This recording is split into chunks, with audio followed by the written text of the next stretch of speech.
Dans les camps de concentration. Moi, j'ai été dans les camps de concentration quand j'étais tout petit, j'avais 6 ans. J'étais dans un camp de concentration où on avait une vie un petit peu solidaire dans la misère.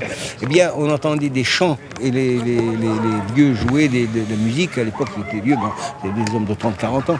Et ils jouaient. Il y avait une forme de complainte là surtout en manouche, quand ils chantaient en langue manouche, c'était émouvant. Et tout ça, c'est perdu, malheureusement. C'était perdu. On sentait des filles qui chantaient, des hommes qui chantaient, qui aspiraient à la liberté, parlant des caravanes qui roulaient le long des routes, de leur vie d'autrefois. Ils avaient perdu un patrimoine, prisonniers là. Moi, j'avais la tête rasée comme ça. J'étais avec ma mère, oui. J'avais un frère tout petit et mes 2 sœurs.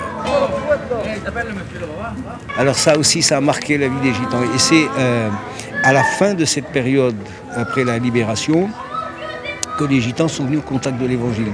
Ça a été quand même une sorte de compensation, de dédommagement, où les Gitans ont connu la joie, la paix du cœur, comme si on leur cessait les larmes.